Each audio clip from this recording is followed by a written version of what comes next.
안녕하십니까. 부동산 공법을 강의하는 최성진입니다. 자, 우리가 오늘 할 것은요, 단원별 모의고사 복습 문제인데요. 오늘 이제 마지막 정리인데요. 요 복습 문제는 지금까지 나왔던 문제 중에서 좀 어려웠던 문제들. 그래서 이 고득점을 위한 심화학습. 좀 어려운 문제들, 계산 문제들, 좀 코너인 문제들인데, 그래서 조금씩 시험 문제에 나오는 것들. 그걸 이제 심화학습 문제로 이렇게 정리했습니다. 자, 봐보도록 할까요? 자, 먼저 기초 생략사유, 심화학습이라 이론을 먼저 설명해주고 그리고 문제를 풀어주도록 하겠습니다. 자, 우리 도시군 관리계획에서 자, 기초조사를 뭐 할 수 있는 거예요? 생략할 수 있는 겁니다.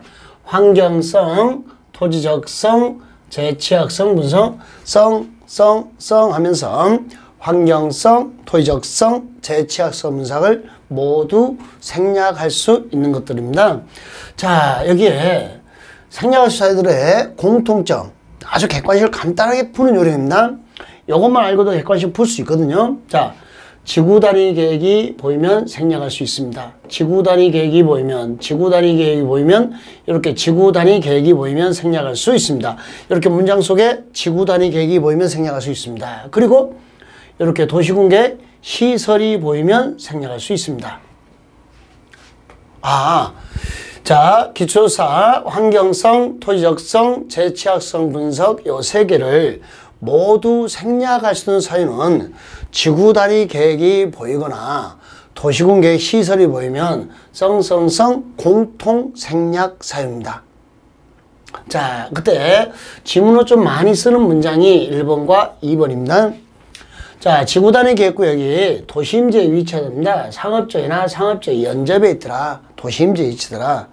지구 단위 계획구역이 자, 이 지구 단위 계획구역에 나대지가 없더랍니다. 몇 프로 미달? 2% 미달. 나대지가 없더라. 그게 몇 프로 미달이에요?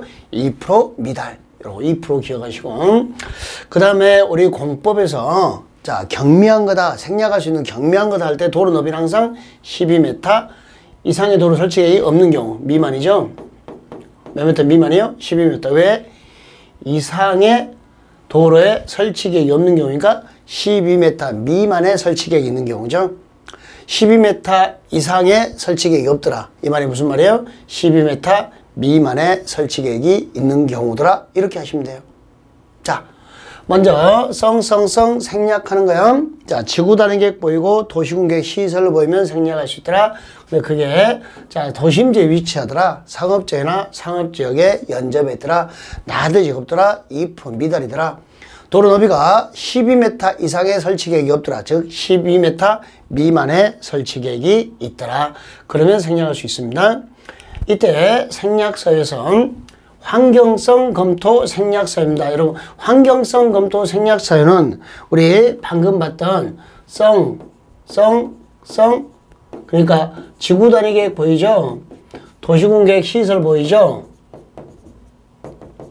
자, 도시군 계획 시설 보이면 전부 다 생략할 수 있잖아요. 그러면 환경성 검토도 공통 생략사유입니다.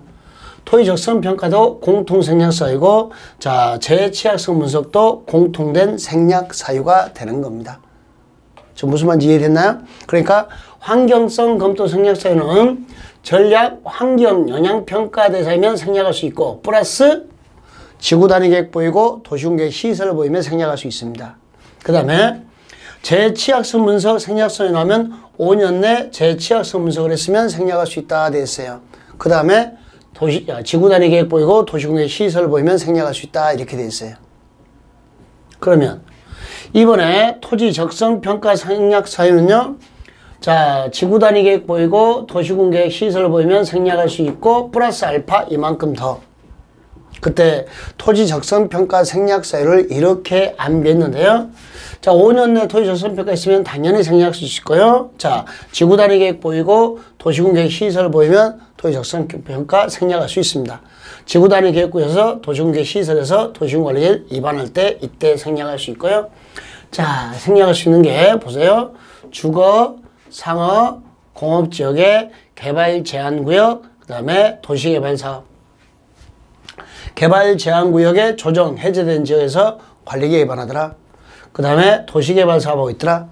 이럴 때는 자, 토지 적성 평가를 생략할 수 있답니다. 토지 적성 평가 생략 사유 이렇게 암기할까요? 자, 주, 상, 공, 개개, 주, 상, 공, 개개, 주거, 상업, 공업지역, 그 다음에 개발정에서 해제되는 지역, 그 다음에 도시개발사업, 주상공, 개개 하다가 맞아가지고 훅 맞아가지고 입에서 토 나오더라. 이렇게. 여기는 기본적으로 좀 맞춰줬으면 하는 문제입니다. 그러니까 환경성 검토 생략 사유는 지구단위 계획 보이면 생략하고 도시공격 시설 보이면 생략하고 환경영향 평가 때 생략하고 재취약성 분석 생략 사유는 지구단위 계획 보이면 생략하고 도시공격 시설 보이면 생략하고 5년 내 재취약성 분석했으면 생략하고 토지 적성 평가 생략 사유는 지구단위 계획 보이면 생략하고 도시공격 시설 보이면 생략하고 주상공 개개 보이면 생략하고 이렇게 알아두시면 되겠습니다. 자, 그걸 문제화 시켜봅니다. 기출문제입니다. 자, 환경성 검토를 하여야 하는 것 찾으랍니다. 지구단위 계획구를 정하는 등의 관리계획 위반한 경우에 환경성 검토를 하여야 하는 거. 그러면 빨리 우리는 생략하는 걸 공부했죠. 그럼 생략하는 걸 찾아볼게요. 지구단위 계획 보이면 생략할 수 있다. 지구단위 계획 보이면 생략할 수 있다. 지구단위 계획 보이면 생략할 수 있다. 지구단위 계획 보이면 생략할 수 있다. 다음 몇 번? 1번. 환경성도 생략 못하니까 환경성도 해야 되죠. 이건 토지 적성 평가를 생략하는 거죠. 얘는 환경성 검토 생략, 환경성 검토 생략, 환경성 검토 생략, 환경성 검토 생략. 자, 근데 잘 생각해 볼까요? 환경성 검토를 하여야 하는 거 그러면 빨리 생략하는 내용을 커트시키라고. 생략하는 것을 제거하시면 돼요. 생략하는 것은요. 지구단위 계획 보이면 생략, 도시군 계획, 시설 보이면 생략. 근데 전부 다 지구단위 계획 보니까 전부 다 생략. 하여야 하는 것은 답이 1번. 이렇게 푸시라고. 참 명쾌하게 풀이죠.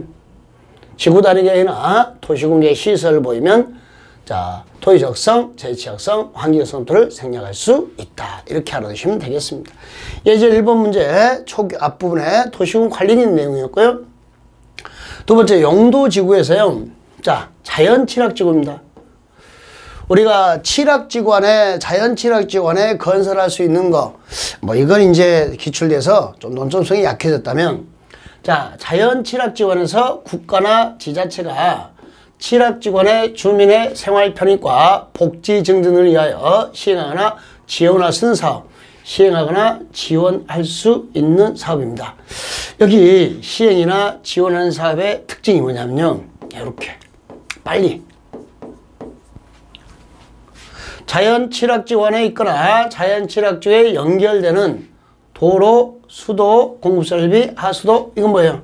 이거 정비하는 건 공익적인 거죠. 놀이터, 공원, 녹지, 주차장, 학교, 마을에 관 공익이죠. 쓰레기 처리장, 하수처리설 공익이죠. 하천 정비, 재해 방지 공익이죠. 그러니까 공익과 관련된 게면 국가나 자체가 지원하네요. 그러니까 주택이 뭐예요? 신축. 그다음에 뭐예요? 개량. 신축이나 뭐라고요? 개량입니다. 신축이나 개량. 자, 조심할 게 증축은 지원 대상이 아니다. 아니다. 왜요? 시골에 사람이 없어. 사람이 없다니까요. 저 어릴 때 저희 집에 저희 한 집에 몇 명이 살았냐면요. 저희가 7남매거든요. 7남매. 그 다음에 누님 한 분 더 있었어요. 6.25 때 돌아가신 큰아버지 누님 딸이 있었고 그래서 우리 8남매가 자랐어요. 8남매가 8남매 할아버지 할머니 엄마 아빠 한 집에 12명 살았어요. 근데 지금은 요 집에 엄마 혼자 계셔. 엄마 12명 살던 집에 어머니 혼자 계세요. 뭘 증축을 해? 뭘 증축을 해? 입식 부호로 개량하는 거 아니면 지분 개량 사업 또는 기농 기촌하니까 신축하는 거 지원 사업. 여러분 증축이 없다는 거 알고 계셔야 돼요. 이 말 때 이해됐죠? 예. 자, 그러면 이번에 자연취락지구 안에서 생활 편익과 복지 증진에 위하여 국가나 지자체가 시행하거나 지원하는 사업으로 틀린 것은 돼 있죠. 자, 이렇게 놀이터, 쓰레기 처리장, 하천 정비, 자, 그 다음에 도로 수도 공업 설비, 이런 공익적인 것들은 지원하는 게 당연히 찍어도 맞출 것 같고, 주택의 증축이 아니고 뭐라 했죠? 신축. 리모델링이나 개축이 아니고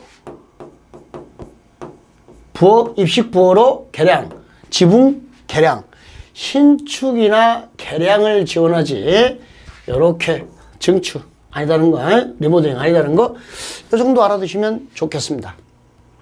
예, 이제 자연친화지구에서는 이 부분 국가나 지자체 지원 사업에 대해서 공부해 두시면 좋겠습니다.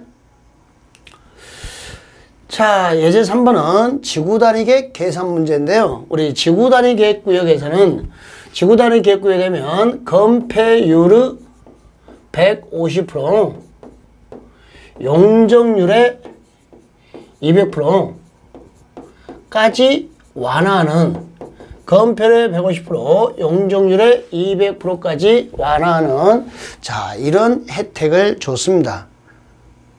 자, 기본 인센티브고 플러스 알파입니다. 플러스 알파. 자, 건폐율의 1.5배, 용적률의 2배 말고 다시 여러분 땅을 공공시설 부지로 제공하는 경우입니다. 그러니까 지구단위 계획구역에서 어디에 한정돼요? 도시지역에 한정되네요. 건축물을 건축하는 자가 그 대지의 일부를 공공시설 또는 기반시설 중 학교, 해당 시도나 대도시의 도시군계획 조례가 정하는 기반시설 부지로 제공하거나 공공시설 등의 설치를 제공한 경우에는 그 건축물에서는 지구단위 계획구역으로 다음 구분에 따라 건폐율이나 용적이나 높이 제한을 완화할 수 있답니다. 그러니까 우리가 공공시설 부지나 뭐 학교 부지나 도로 부지나 이런 걸로 기부 체납을 하면, 그래 여기 공공시설 부지로 제공, 이 말이 무슨 말이죠? 기부 체납. 그러면 다시 인센티브를 또 주겠답니다. 그때 인센티브는 이 건폐율이나 높이는요, 어떻게 되냐면, 여기 잘 보세요. 건폐율 더하기 건폐율 곱하기 원래 면적분의 제공 면적이죠. 이 말의 의미가 뭐예요? 제공 비율 만큼 원화예요. 이 말도 이해됐나요? 아주 간단해요. 자, 건폐율이 60%였어요. 건물 높이가 60m였어요. 내 땅이 400제곱미터였습니다. 그런데 제가 학교 부지로 기부 체납을 100제곱미터 드렸습니다. 그럼 저는 얼마 제공했죠? 4분의 1. 그러면 60%에 4분의 1을 완화받는다고요. 60m에 4분의 1을 완화받는다고요. 그럼 얼마죠? 15%. 얼마 되죠? 15m가 되는 거죠. 이렇게 15%, 15m까지 완화받는 이런 일이 발생한다고. 좀 이 말 무슨 말인지 이해됐나요? 그러니까 건폐율이나 높이는 제공 비율만큼, 만약에 내 땅이 300이었다 근데 100을 제공했다 그럼 3분의 1만큼 완화받는 겁니다. 그런데 시험 문제는 여기입니다. 요거 계산 문제, 예상 문제는 너무 좋은 거네요. 용적률 완화는 이 공식을 암기해야 됩니다. 용적률 더하기 가중치를 1.5를 주네요. 1.5 곱하기 용적률 곱하기, 이게 제공 후 면적분의 제공 면적이네요. 제공 후 면적분의 제공 면적. 자, 다시요. 용적률 완화는, 자, 용적률 더하기 가중치 얼마? 1.5 곱하기 용적률 곱하기 제공 후 면적분의 제공 면적, 이렇게 됐습니다. 요 공식을 꼭 암기하셔야 돼요. 근데 보세요. 문제가 어떻게 나오는가 예제로 연습해 볼까요? 국토의 계획 및 이용에 관한 법령상 도시지역의 지구단위 계획구에서 용도지역이 2종 전용 주거지역이고 대지 면적이 1000인데 이 건축하는 자가 대지의 400제곱미터를 공공시설 부지로 제공 400을 기부 체납했습니다. 그러면 이 건축물에 적용되는 최대 용적률과 최대 건축 연면적이 얼마입니까? 라고 됐네요. 먼저 용적률 계산해 볼까요? 최대 용적률은요? 자, 원래 이 땅의 용적률 얼마였어요? 100%. 그러면 100% 더하기 가중치 얼마 줬어요? 1.5 곱하기 100 곱하기 공식에다 대입만 하시라고요. 제공 1000에서 400을 제공했죠? 그럼 제공 후 면적이 얼마죠? 600. 1.5 곱하기 4는요? 600. 1.5 곱하기 4는 얼마야? 600. 그러면 자, 이 용적률은 몇 프로 되죠? 200%. 이 용적률은 몇 프로 돼요? 200% 하는 거 확인하시면 되겠습니다. 단어 처리됐나요? 그러면 자, 이제 용적률이 200%다. 이 말은 내 땅에 몇 배를? 2배를 건축할 수 있다 이런 말이에요. 용적률이 200%면 내 땅에 2배를 건축할 수 있다 되죠. 내 땅이 얼마예요? 그걸 알죠. 1000이요? 600이요? 내 땅은 600이죠. 600에 2배니까 1200제곱미터까지 건축할 수 있습니다. 자, 그러면 여기 최대 용적률은 몇 프로가 될까요? 200%. 용적률 더하기 가중치 1.5 곱하기 용적률 곱하기 제공 후 면적분의 제공 면적 이렇게. 그 다음에 최대 건축 면적은 내 땅이 600이니까 600에 2배니까 얼마 됐다? 1200 이렇게. 아주 좋은 예상 문제입니다. 전반부에 1번, 3번 너무 좋은 예상 문제. 심화 과정에서 우리가 준비해야 될 문제 중에 하나입니다. 이 정도 준비해 주시면 좋겠습니다. 자, 그 다음에 우리 또 심심치 않게 나오는 게 우리 개발행위 허가에서 이 공공시설 기속입니다. 그러니까 예를 들어 볼까요? 자, 이 지역에서 개발행위 허가를 받았어요. 그런데 자, 여기다가 아파트 개발축을 두려고 합니다. 그런데 여기에 공공도서관이 있어요. 도서관이 이렇게 있어요. 구도서관이. 그럼 여기다가 아파트 개발축을 두려고 하는데 도서관이 있으니까 아파트 개발이 안 되겠죠. 그러면 이걸 없애버리고 여기다가 이렇게 외곽에 신도서관을 만들어서 기부 체납하는 겁니다. 요 과정에서 요 구도서관과 요 신도서관의 소유권 기속 관계가 어떻게 되냐 이걸 묻는 겁니다. 자, 새로운 공공시설. 자, 새거 신도서관, 종래 공공시설, 헌도서관. 요 새것과 헌거 구별할 수 있나요? 그러면 여러분 여기 사업 시행자가 문제는 이제 행정청이냐 비행정청 민간이냐 요게 차이점인데, 사업 시행자가 행정청일 때 또는 비행정청일 때 새로 설치한 거, 새 도서관 제가 뭐 만들었죠? 기부, 체납. 그러니까 뭐가 된 거죠? 무상 기속이 된 거죠. 누구한테? 관리청에. 새 도서관은 관리청에 무상으로 기속이 됩니다. 어떻게 된다고요? 새 도서관은 관리청에 무상으로 기속되고 있는 거. 그러니까 기부체납이니까 무상이죠. 그럼 이제 요 구도서관입니다. 요 구도서관이 12억짜리였답니다. 요게 10억짜리고 기부체납한 게. 그럼 차액이 얼마 발생했죠? 2억. 사업시행자 행정청일 때는 자, 우리 사업시행자가 행정청일 때는 여기 관리청이 아니라 허가받은 자에게 무상기속입니다. 허가받은 자에게 뭐라고요? 무상기속. 사업시행자가 행정청일 때는 허가받은 자에게 무상기속이 된다라는 거 기억하시고, 자, 그 다음에 사업시행자가 행정청이 아닐 때는요, 설치 비용 상당 범위에서 허가받은 자에게 무상으로 양도, 무상 양도, 허가받은 자에게 넘어가는 겁니다. 자, 세목을 통지할 때 준공검사 받고 세목 통지할 때 기속되고, 여기는 준공검사 받음으로써 관리청과 개발의 허가받은 자에게 각각 기속. 자, 다시 볼게요. 요 단어 좀 여기가 못 적어놨네요. 개발행위 허가 받은 자. 자, 그러면 우리 새로운 공공시설은 새 것은 무조건 관리청에 공짜로 기속이 됩니다. 왜 공짜였죠?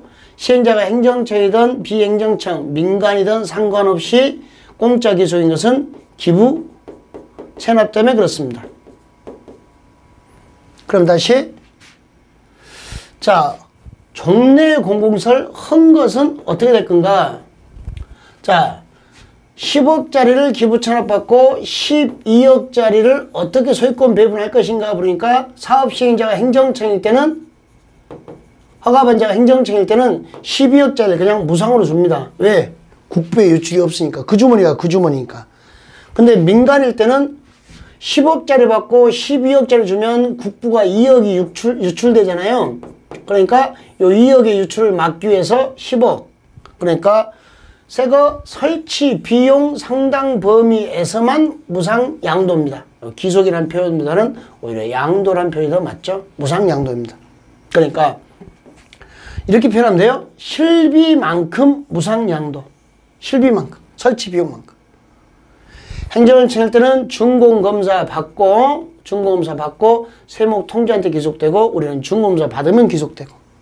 자, 항상 새 것은 관리청에다 기부 체납이니까 무상 기소. 헌 것은 행정청은 무상. 근데 우리는 설치 비용, 실비만큼 무상. 이렇게 알아두시면 되겠습니다. 자, 문제 풀어볼게요. 이제 요즘에 자주 나오는 문제 중에 하나죠. 공공시설 기속에 관한 설명으로 틀린 거 찾으랍니다. 1번. 개발의 허가받은 자가 행정청이네요. 일단 누군가를 잘 찾으면서 찾아야 돼요. 허가를 받은 자는 개발이 끝나 준공검사 마친 때는 해당 시설의 관리청에 시설의 종류와 세목을 못해야 한다. 통지. 그래야 소유권이 기속됩니다. 세목 통지가 있어요. 예, 맞는 문장. 2번. 개발의 허가받은 자는 허가받은 행정청이 새로운 공공시설을 설치해요. 새 것은 새로운 공공시설은 무조건 다 관리청에 어떻게 되죠? 무상 기속입니다. 관리청에 뭐라고요? 무상 기속. 다시 두 번째. 이번도 맞는 문제이고. 3번. 개발을 허가받은 행정청에게 종래 공공시설 소유권이 무상으로 기속되네요. 아, 사업시행자가 행정청일 때는요. 새 것도 무상, 헌 것도 무상. 완전히 무상으로 왔다 갔다 합니다. 대신 우리 10억짜리 새 것 받고 12억짜리 무상으로 줬잖아요. 행정청에게. 그러면 행정청은 해당 공공시설 처분으로 인하여 수익이 2억 발생했잖아요. 여기서 2억의 수익이 발생했잖아요. 그건 도시공계획 사업 목적으로만 사용해야 됩니다. 다른 데 사용하면 안 됩니다. 자, 이렇게 사용 목적을 제한합니다. 수익금은 자, 도시공계획 사업에만 써라. 4번은 개발의 허가받은 자가 자, 이제 행정청이 아닌 경우 민간입니다. 행정청이 아닌 경우는 허가를 받은 자가 새로 설치한 공공시설은 그 시설을 관리할 관리청의 무상기소. 자, 하여튼 행정청이든 행정청이 아니든 새 것은 무상기소. 자, 허가받은 자가 행정청이 아닌 자입니다. 그런데 뭐라 했냐면 자, 용도가 폐지되는 공공시설이면 헌거네요. 헌거. 종래의 헌도서관이죠. 국유재산법과 공유재산 및 물품관리법에도 불구하고 허가받은 자에게 무상으로 양도. 이건 무상이 아니죠. 어떻게 되죠? 설치 비용 상당 범위에서 무상양도. 설치 비용 상당 범위에서 무상양도. 그러니까 얼마까지만? 10억까지만 무상, 2억은 환수. 12억짜리 넘겨주고 10억은 무상, 2억은 다시 환수해 간다고요. 그래서 5번이 틀렸네요. 자, 요거 다시 확인합시다. 사업 시행자가 행정청이든 비행정청이든 자, 새 것은 새 도서관을 만들었으면 무조건 관리청에 무상기소. 왜? 기부 체납했으니까. 사업 시행자가 행정청, 허가받은 자가 행정청입니다. 그러면 헌 것은 행정청일 때는 무상으로 기속시켜 주되 이렇게 사용 목적을 제한합니다. 도시군계획 사업에만 써라고. 근데 요게 행정체이 아닌 비행정체일 때는요. 비행정체일 때는 전부 무상이 아니고 실비만큼 무상이었죠. 실비만큼 무상.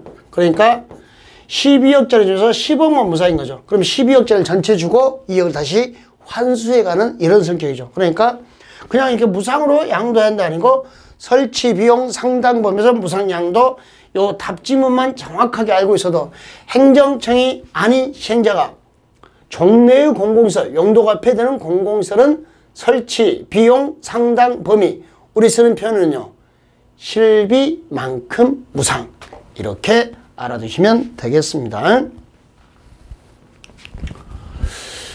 건축법에 건축물의 안전영향평가 대상 주요 건축물입니다. 이렇게 됐습니다. 1번 또는 2번 초고층 50층 이상이거나 또는 54, 20, 200m 이상이면 안전영향평가 대상입니다. 그리고 연면적 얼마 이상? 자, 10만 16층 앤드 10만 플러스 16층 이상이면 안전영향평가 대상입니다.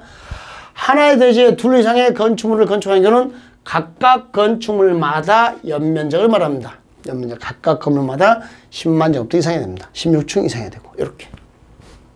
이러면 안전영향평가 대상입니다. 좋은 예상 문제입니다.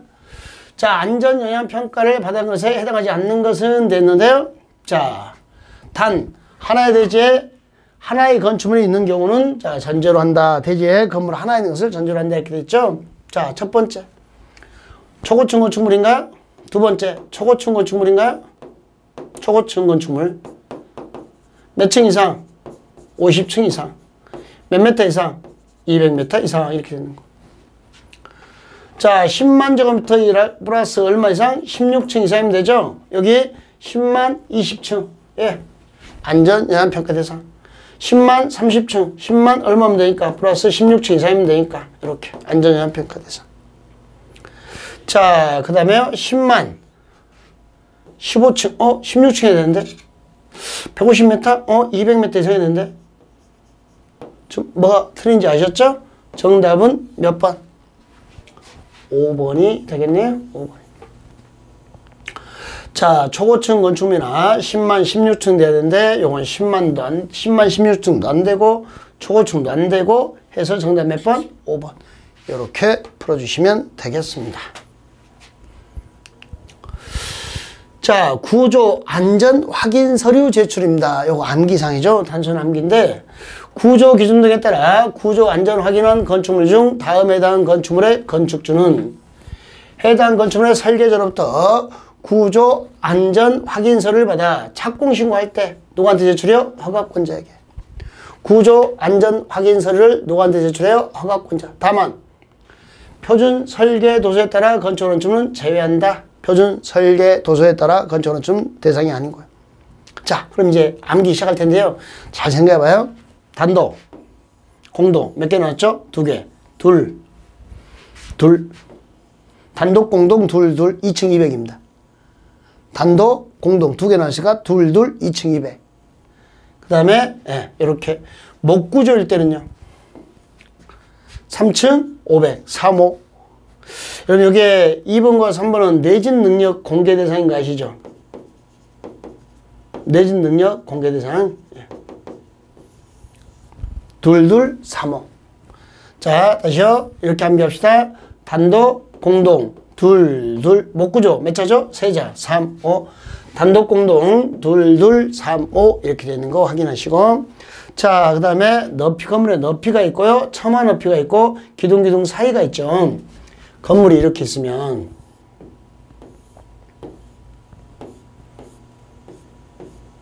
자, 이게 건물의 높이가 얼마 이상이에요? 13. 요 기둥 사이가 얼마요? 10. 여기 뭐죠? 요 처마를 받쳐주는 처마 높이. 얼마죠? 9. 자, 우리 처가 몇 명? 9명. 9처. 처마 높이 얼마요? 9처. 9처. 처는 9명이고 사이는요? 10명. 사이 얼마요? 10. 높이는요? 13. 90, 13 이렇게 암기합시다. 자, 기둥과 기둥 사이 몇 명? 10명. 천은요? 9명. 높이는 13, 90, 13 이렇게 됐네요. 다시. 자, 암기할게요. 구조 안전 확인서류 제출. 요 숫자 암기해야 되는 거예요. 단독, 공동, 둘 같이 해요. 단독, 공동, 둘. 목구조 몇 자죠? 3자. 목구조 3, 5. 나무 구조는 자, 가벼우니까 좀 더 하중이 작으니까 3, 5. 그 다음에요. 9, 10, 13. 처가 9명 이상, 사이가 10명 이상, 높이가 13m 이상. 그 다음에 뭐 더 있는 게 중요도가 높은 건축물. 국가적 문화유산으로서 보존 가치가 있는 건축물. 한쪽 끝은 고정되고 다른 끝은 지지되지 아니한 구조로 된 보, 차양 등 외벽 중심으로부터 몇 메타 이상 돌출된 건축물. 3m. 특수한 설계, 시공, 공법 등이 필요한 건축물로서 국토교통부 장관이 정하여 고시하는 구조로 된 건축물 됐네요. 몇 메타 이상 돌출됐어요? 3m 이상. 중요도가 높아요. 문화유산이에요. 3m 이상이에요. 자, 이렇게 알아두시면 되겠습니다. 자, 문제 풀어볼까요? 구조 완전 확인한 건축물 중 다음에 해당 건축물의 건축주는 구조 완전 확인 서류를 착공 신고할 때 허가권자에 제출합니다. 자, 목구조인 건축물과 창고, 축사, 작물 재배사, 표준 설계 도시에 따라 건축물은 제외한다 돼 있어요. 아니라고 돼 있죠. 그러면 일반 건축물은 자, 단독주택, 그 다음에 공동주택, 단독 공동 몇 개죠? 둘, 얼마? 2층 이상, 200 이상, 100, 1500이니까 200 이상이고, 5층이니까 2층 이상이고, 둘 다 맞았고, 목구조일 때는요, 나무 구조면요, 3, 5. 천은 몇 명이죠? 9처. 천은 몇 명이요? 9처. 9m 이상이죠? 12m니까 됐고. 자, 높이는 13m 이상이죠? 됐고. 다 맞는 문제이죠? 사이는 몇 명 이상이죠? 사이는 10명 이상. 기둥과 사이 몇 명이요? 10m 이상이 되죠? 그 다음에 몇 번? 5번.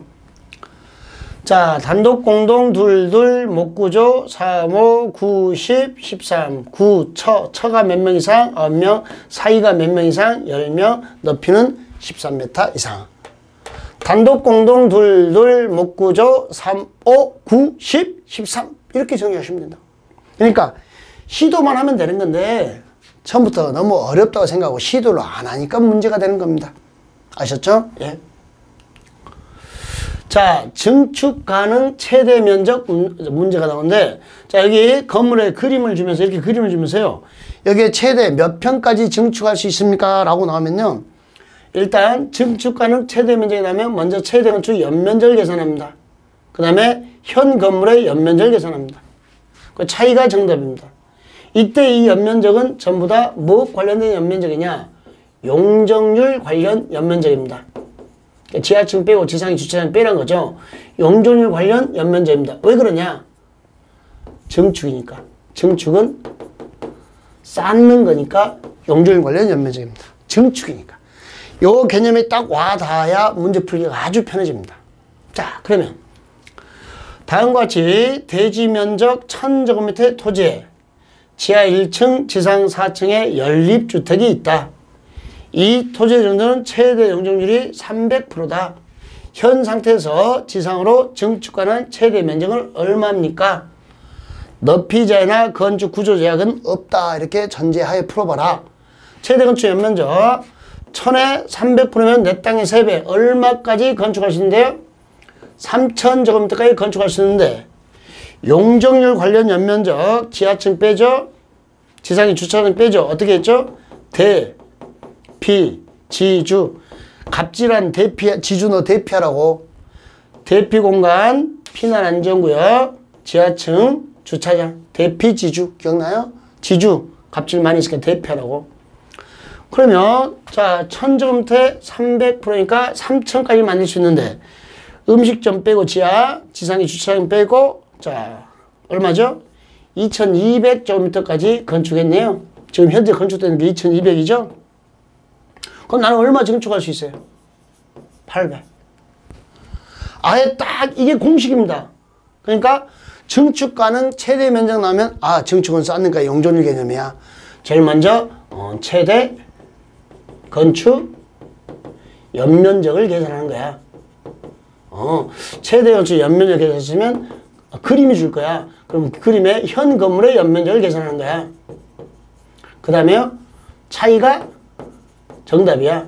이렇게 하는 거. 여러분 이거 이제 이런 거 공부했죠. 요 경사지붕 기억나요? 요 경사지붕은 층고가 1.8 이하면 바닥 면적에서 제외되니까 연면적 계산 안 했죠? 1.8 이하면 1.8 넘어서면 계산하고 뭐 그거 하나도 기억하시면 되는 거죠. 됐어요? 자, 8번째 문제는요. 바닥 면적이 얼마냐 이렇게 나와요. 그럼 머릿속에 자, 이것도 딱 공식처럼 바닥 면적 그러면 지상의 최대 건축 연면적을 층수로 나눈 거야. 이게 바닥 면적이야. 바닥 면적은 최대 건축 연면적을 층수로 나눈 거야. 보실래요? 그림으로 한번 표현해 볼게요. 제 건물이 이렇게 자 지하 1층, 1층, 2층, 3층, 4층 이렇게 됐습니다. 건축법상 대지 면적이 얼마? 200제곱미터인 대지에 대지 면적이 얼마라고요? 200제곱미터인 대지에 건축되어 있고 각 층 바닥 면적이 동일한 지하 1층과 지상 4층의 하나의 평지붕의 건축으로서 이 건물의 용적률이 300%랍니다. 그럼 300%면 요 땅의 몇 배를? 3배를 지상에다 건축할 수 있다. 요 땅의 3배니까 최대 건축 연면적이 얼마죠? 600. 요 전체 사이즈가 600인데 바닥 면적이 얼마냐 물었어요. 바닥 면적은요? 각 층 바닥, 각 층별로 계산하죠. 그러니까 전체 사이즈가 600인데 4층이니까 한 층 바닥이 얼마예요? 150이죠. 이 건물의 바닥 면적이 얼마냐? 150제곱미터. 이렇게 풀면 되는 거예요. 그러니까 바닥 면적 계산하면 최대 건축 면적이 이만한데 이게 4층짜리 건물이야. 그러면 150이야. 이렇게 하시면 되는 거죠. 그러니까 자, 바닥 면적 계산 문제가 나오면은 최대 건축 연면적을 뭘로 나누면 층수. 그러면 이게 뭐가 된다? 바닥. 이렇게 기억하시라고. 최대 건축 연면적 얼마죠? 600을 층수 4층으로 나누니까 얼마? 150제곱미터. 완전히 그냥 공식처럼 알고 계세요. 응? 바닥 면적은 최대 건축 면적을 층수로 나눈 거야. 뭐 시험장 가서 이거 생각한다 그러시면 안 되고요. 여기서 암산하는 연습하시면 돼요. 됐나요? 그 다음에 토지 부담률 계산 문제 나오는데요. 토지 부담률은요. 우리 도시개발 사업 전과 사업 후에 지가 상승률이 9.3배까지 상승되잖아요. 요 지가 상승률을 우리한테 다 주는 게 아니고 개발이익 환수, 토지로 부담을 줍니다. 개발이익을 환수해 간다고요. 토지로 부담을 주는데 토지 부담률 몇 자? 5자. 그래서 토지 부담률이 이렇게 50% 넘어서면 안 됩니다. 그러니까 토지 부담률은 내 토지가 감소되는 비율, 그러니까 도시개발 사업을 통해서 빼앗기는 비율이에요. 내 땅 빼앗기는 비율. 그걸 뭐란다? 토지 부담률 그럽니다. 시행자는 면적식의 환지계수립시 산정하고 토지 부담률은 시행자가 산정하고요. 토지 부담률 몇 자? 5자. 그러니까 몇 프로? 50% 초과할 수 없고 지정권자 인정 6자 60%까지 가능하고 3분의 2 이상이 동의하면 60% 초과에 정할 수 있습니다. 그때 토지 부담률은요. 이렇게 암기해요. 환시시, 보시시. 그러니까 환지계획구역 면적 전체 면적에서 우리 땅을 빼앗아서 뭐로 정하죠? 보류지. 그럼 토지 부담률은 환지계획구에서 보류지가 차지하는 면적인데 방금 토지 부담률은 토지 소유자가 내 땅을 빼앗기는 비율이죠. 토지 소유자가 뺏기는 거예요. 그런데 환지계획구역 전체 면적에서 시행자에게 무상기속되는 공공시설 면적, 도로, 공업무지 같은 거, 또 시행자가 소유하는 면적이 포함되어 있거든요. 시행자에게 무상기속되는 공공시설 면적, 시행자가 소유하는 토지 면적. 그러니까 토지 부담률에서 자, 전체 면적에서 시행자 것을 빼줘야 순수 개인 땅이 나오고, 보류지 중에서도 시행자 것을 빼줘야 순수 개인 땅이 나옵니다. 하여 토지 부담료는 환시시, 보시시 하고 이렇게 됐어요. 환지계획구역 문제에서 환지계획구역에서 시행자 것을 빼줘야 순수 개인 땅이 나오는 거고, 보류지 면적에서 시행자 것을 빼줘야 순수 개인이 뺏긴 비율이 나옵니다. 자, 이게 힘드시면 그냥 환시시, 보시시 하고 암기해도 시험지를 풉니다. 왜 푸냐면 문제가 이렇게 나오거든요. 박스 안에 토지 부담률은, 그러면 우리는 자, 환, 시, 시, 포, 시, 시. 채비지 면적이나 청산 대상 토지 면적은 토지 부담률과 전혀 관련이 없습니다. 그러면 토지 부담률은 환지계획구역 면적 120만, 보류지 면적 60만 빼기 시행자한테 기속된 게 각각 얼마? 10만 더하기 10만, 10만 더하기 10만 곱하기 100. 그럼 얼마요? 100분의 40 곱하기 100 해서 몇 프로? 40% 토지 부담률. 이렇게. 그러니까 이것만 읽어도 환시시, 보시시만 단순하게 암겨도 객관식 푼다고요. 토지 부담률은 환시시, 보시시, 환지계획구역 면적에서 시행자 것 빼고, 보류지 면적에서 시행자 빼고, 나머지 계산하면 되는 겁니다. 아셨죠? 그 다음에 10번째 문제는요, 토지 비례율입니다. 비례율이 뭐냐면 수익률이라고 하시면 되는데, 비례율은, 자, 우리 평가식을 할 때 수익률 따진 건데, 환지 전 토지 건축물의 평가액 환지 전이니까 헌땅 가격. 개발 사업으로 소송되는 토지 건축물 가격, 세땅 가격에서 뭘 빼주면 돼요? 사업비. 그러니까 우리 비례율은 헌땅 가격분의 세땅 가격 빼기 공사비, 이게 수익률이에요. 뭐 어렵게 생각하지 말고 환지 전이 헌땅, 개발 조성되는 게 세땅, 거기서 사업비. 자, 이렇게 사례가 나오면 평가식에서 비례율이 얼마입니까? 그러면요, 자, 개발 사업으로 조성되는 거, 이게 세땅이에요, 헌땅이에요? 세땅. 환지전 토지 헌땅, 헌땅이 얼마였는데? 40억. 세땅이 얼마 됐어요? 40억짜리인데 세땅이 얼마 됐어요? 80억. 80억이 되는 과정에서 내가 투자한 돈이 얼마예요? 20억. 곱하기 100. 그럼 수익률은 40억이 80억이 되는 게 아니죠. 20억 사업비를 빼주니까 40억이 얼마 됐어요? 60억 곱하기 100 하여 150%의 수익률이 나옵니다. 수익률 얼마다가요? 150%. 1.5배. 이렇게 나옵니다. 만약에 여기서 갑에 권리가액은 하고 나오면 이제 문제가 이렇게 나올 거예요. 갑에 종전 토지 건축물의 가액이 2억이다. 이렇게 나올 거예요. 문제. 갑의 종전 토지 건물 권리가액이 2억이더라. 이때 갑의 권리가액은 얼마입니까? 그러면 2억짜리가 수익률이 몇 프로 되니까? 150%, 1.5배가 되니까 권리가액은 얼마 되는 거죠? 3억이 되는 거죠. 이 말의 의미가 뭐냐면 내가 환지를 받을 때 권리가액 3억만큼, 3억까지는 나는 못한다는 거예요. 무상으로 받는 거죠. 그러니까 환지를, 자, 권리가액이 3억이니까 환지를 2억 5천짜리 받았다? 그럼 나는 5천만 원의 청산금을 받는 거고, 내 권리가액이 3억인데 내가 3억 5천짜리 환지를 받았다? 그럼 나는 5천만 원의 청산금을 납부하면 되는 겁니다. 그래서 권리가액이란 단어도 꼭 좀 기억해 두십시오.